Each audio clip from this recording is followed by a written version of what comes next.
Every now and then, amidst the chaos, the traffic, the daily flows, it's good to just take a moment and disconnect, and maybe laugh a little, or a lot. Lebanon's King of Comedy just stopped by his homeland, part of his world tour that will see him perform in cities across North America, Europe, and the Middle East.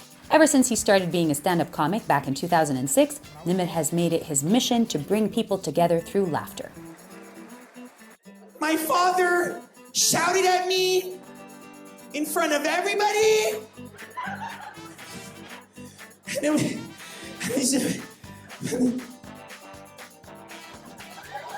It's like, and? What do you mean, and? Like, he didn't like hit you, throw you off the balcony, tell you weren't his, try to give you to the neighbors, say he was taking you in as a favor? None of that? It's like, no, what are you, an animal? I'm like, no, I'm Lebanese. We've been over this. Pay attention. His latest show is called Love Isn't the Answer. And while many would be surprised at a comedian whose motto used to be no religion, no politics, one love, he admits that it is due to hate for all the unkindness and the state of our world, that he finds his encouragement to push forward a positive agenda. The Blue House hosted us, a hidden gem of a garden within the city. You've given a talk in Harvard, and you have one here as well. Yeah, AUB. And you called it America's Imaginary Enemy, which is something you touch about in your comedy Arabs. a lot. Yeah, Arabs. And every America's chance you get, you go to great length to set the record straight on how the Arab should be seen. The young Arab, the modern Arab. A powerful use of your platform, I must say. Yeah. Do you see the change in the perception around you? Are you seeing some sort of change? Yeah. I am. Every chance somebody gets to talk to me, it's always like, man, everything about you challenges everything I thought I knew. What was the biggest misconception that you constantly get, that people are always surprised Well, nobody to find thinks out? I'm an Arab. That's what I opened with here on the in the show. I said, I'm an Arab in America, and this guy came up to me after a show, and he's like, are you sure you're an Arab, or are you just saying that? And my joke is like, I don't think anybody just says they're an Arab in America. It's not going to open up the opportunities The door, for you. yeah.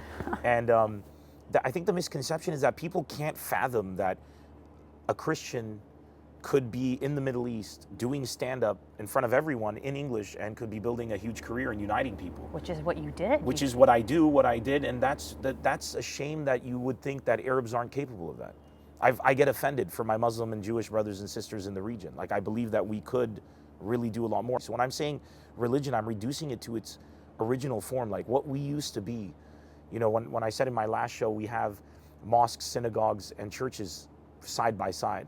And if there wasn't a time when we all got along, you wouldn't be able to have one come up without bringing down the other.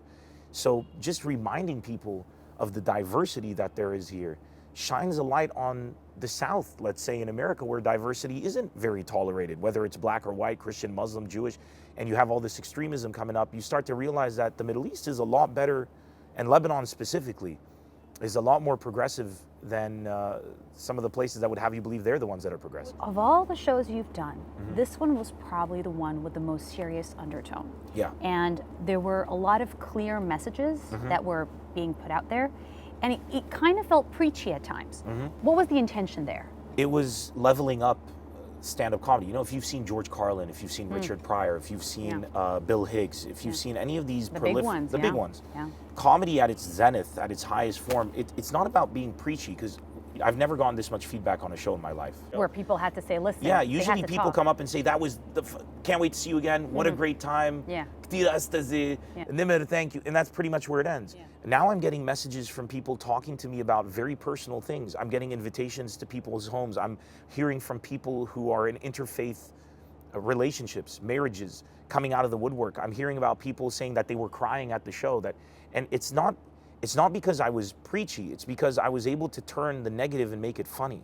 But the messages. There were messages there. But it was funny. That's the point. You come out with comedy, but then you come out thinking and going. That's the highest form of comedy, because Right. usually nobody's going to laugh if you're saying something wrong about them, or you're lying about them, or you're bullying them. Right. They're going to shut down. Right. If you can get everybody to laugh together, it means you just hit the truth. In my last show, when I was dealing with, you know, the PR problem of Islam, if people remember from that last show, and I was saying you just need a holiday where you give gifts, toys for kids, and then American companies will market your religion for you, and everybody laughed. That's the truth. It's funny. If I can go ahead and take something even deeper, something very serious, and cause an eruption of laughter with it, then not only have I pretty much disassembled something that people would usually not want to approach because it's difficult to talk about, but I've made it normal, and I've made it funny, and I've made it relatable. So when I'm telling a joke about me marrying a woman that's Muslim and I'm Christian, and how I dealt with somebody who was asking all those bizarre Right, questions, right. and people are laughing, the next time you get into a situation where there's some tension because of a religious issue, you're gonna laugh instead of be angry. And And that's how you win. That's, you know, I know the intention is to show that people from all over the world connect over comedy. Yeah. I know that the intention is to show that we're actually more similar than we are different. Definitely. But the tone of how the world is going, and I think you see that in the US and then here, it's a little different than when you first started, the state of our Yeah, world. can you imagine? Is that where the messages are coming from as well? Well, it's up to the good people to stand up. I'm a stand-up comic. You got to stand up for something. Yeah. And at the end of the day, with the way the world is going right now, if I can make a difference, Because when you started out, it was 2006. The war in Lebanon had I remember that was one of the catalysts. You know, you were like, "What's going on? I need to do something." At the time, I was just like, if I can get everybody into one room together and just get them to laugh, Yeah. then I've won. So that was my objective at the time. And today, when you think about what's the state of the world, That's why isn't it worse? But that's why I love Lebanon. Yeah. Because Lebanon is a country that's dealt with its demons. Lebanon is a country that's had it out there. We've never had Still political dealing as correctness. well. Yeah. Yeah, But yeah. look how much progress we've made. This country, because of the new generation, is so united, is so progressive. I mean, you have all these NGOs working for gay rights, for women empowerment, for drug enforcement and drug rehabilitation. You've got people lobbying the government trying to change laws in the face of everything we have against us. So while the world is falling behind, Lebanon continues to move forward. And I know a lot of people, I hear a lot of people that tell me Lebanon, Lebanon. There is a bit of that economically and stuff. Oh. We're never completely out of the woods. But let me put it this way. We're Right. running right now as a country with ankle weights, shoulder weights, chest plates. We have so much weighing on us, and we're still moving forward. Now, the rest of the world doesn't deal with that. When you're talking about a country in America, they just hit their lowest unemployment rate in the history of the country at 3.5%. Yeah. They have one of the biggest GDPs in the world. They're very prosperous. They're hiring interest rates because they're afraid of inflation, because of wage growth.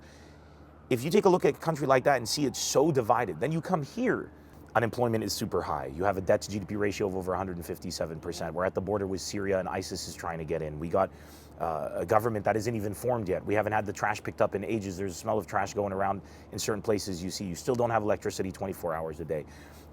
We had no president for a while. All of these things going against the country, yet we're still winning. We're still moving forward. Lebanon is just not where its potential could put it. Right. The right. reality of the situation is Lebanon is fighting everybody's wars. We've always been the battlefield of the Middle East and the Right. battlefield of the world, You and told we me always that, come out yeah. on top. So my point is, while everybody takes a pessimistic view, I'm living in America right now and touring. I'm going to Europe and I'm touring. The divisiveness that is there is petty. The divisiveness that we have here is real. So the Lebanese people are a warrior tribe. And for them to have come out so strong with everything they have going up against them, that's why I get up on that stage and I deal with serious stuff, because I'm sick and tired and I'm fed up of people talking about us like we aren't the champions that we are. Yeah. And it's not a nationalistic bullshit kind of view like Trump comes out and says, I'm a nationalist, it's about white supremacy because they're afraid of the white race losing out. None of this is the undertone. It's the reality. Listen, you're Lebanese, you want to push forward, you want to be optimistic. Not everybody can do that, but you're telling them you can. That's First really of all, it is. they don't have to because I'm here. That's the point. I'm privileged. I happen to come from a family that we never had wealth. I come from a lower class family in terms of income. We grew up very poor and we built ourselves up into the middle class, and that's where I reside right now, and I'm very happy there. I'm privileged with the fact that I have an American passport, that I grew up in America. That was a privilege. Until the age of 10, I was exposed to things a lot of people here might never be exposed to. My parents love each other very deeply, and my parents taught me values of acceptance. I'm privileged because I've grown up amongst different people from different races and different backgrounds. I was privileged. Since I am privileged in that respect and I have the opportunity to do something with it, you don't have to. I'm taking care of it. I only blame the people who are privileged and don't do something about it. Those are the people who are in the ire of my show. That's why I'll say, will the politicians die already? Because you have the privilege, you have the money, you have the exposure, you have the experience, and you could deal with this, but you're not, because you're a selfish, disgusting human being. I talk about people who are in society, social network, Instagram influencers, people with massive followers who are just trying to sexualize themselves for likes and follows. Why are you not using that platform for something else?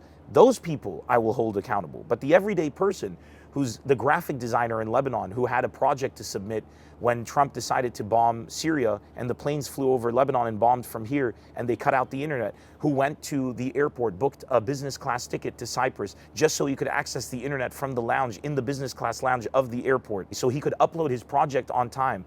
That's the guy I'm out there for. That guy or girl, that's what I'm out there for. Those people who deal with the real struggle, not the people who live on the top of their mansions and don't connect with anything else. Their ivory tower. Yeah, and the ivory tower. We're there. That's why in this show we had tripled the number of $25, $35, and $45 tickets. We made sure that accessible seating was affordable and plentiful for everybody because it's not about the prestige. The prestige is in the everyone. What are the American takeaways? You know, being able to tour there now for 4 years, meeting other comedians, headlining shows with them. You know, what have you seen that's different or similar? Because now it's a bigger pool of people. What I've seen is that, you know how they say if you can drive in Lebanon, you can drive anywhere? Yeah.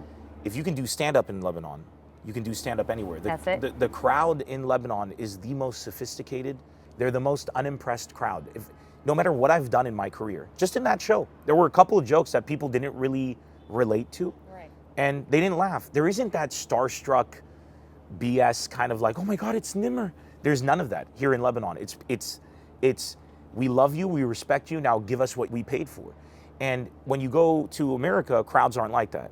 They have a much lower threshold. I've seen comedians just take to the stage who are good names and then just pandemonium, which is great, but it's not a place where you'd want to sharpen your blade. So I'm privileged, once again, to have actually been here in Lebanon. What I've noticed. Anything you picked up from there? What I've picked up from there is the ability to perform more. There's comedy clubs, there's an infrastructure. I've been able to hone my craft more and elevate the game there. Okay. So what I've picked up from there, first of all, I've been able to peers. I have different comics I can bounce jokes off of. I didn't have that here. We can discuss things. I finish a show, they come up and they go, Nemr, man, that joke was hilarious. Why don't you try this little tag? I'll throw something for them. Oh, they'll do that. Oh yeah, it's an exchange of ideas. That's and that's how you end up just elevating yourself. Plus you're standing there and there's some of the world's best comics are around you and they're crushing it. It makes you bring out your A game. Any favorites?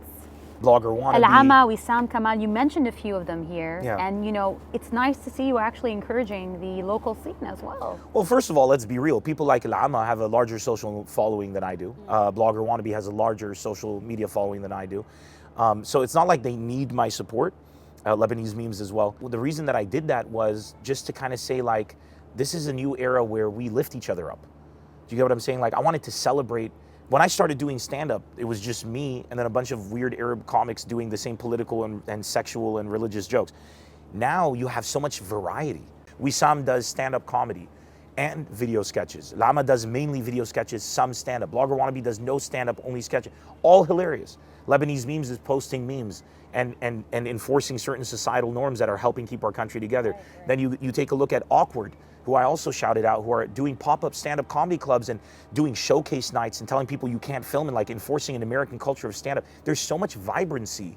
And those are just a few. I could go on and on and on happening, and it, like we should celebrate each other. Now that you're getting married, and a hello to Reem Baji, who we know. Hey, babe. You know, you mentioned children and raising children. As a Lebanese American with identity, how do you view the lives of your children with that double identity? It's not the double. It's one identity, but the double nationality, actually. Nationalities are silly right now in this world.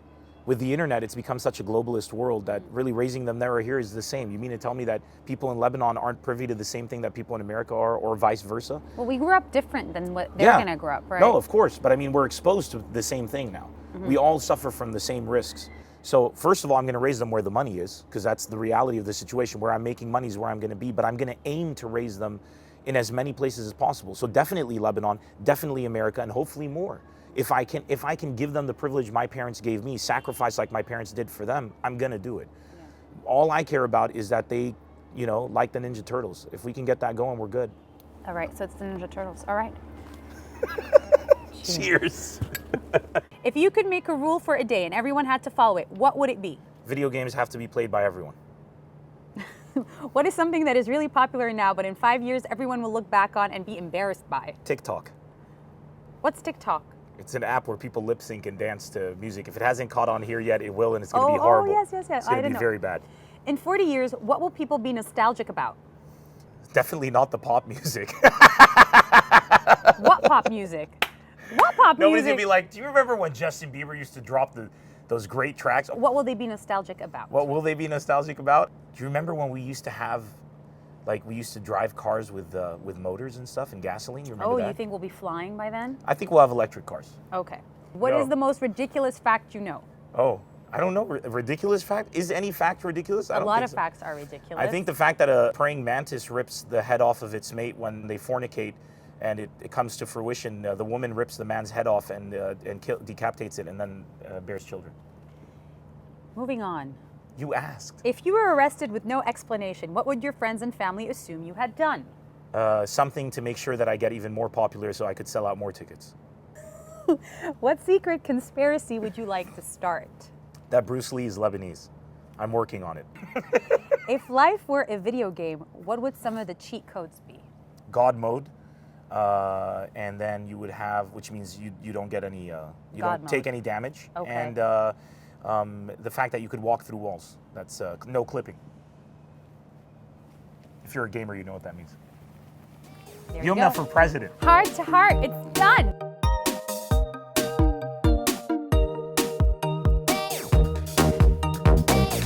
If you like this episode of Why Chats and want to see more, please subscribe to our YouTube channel. Click, click, click.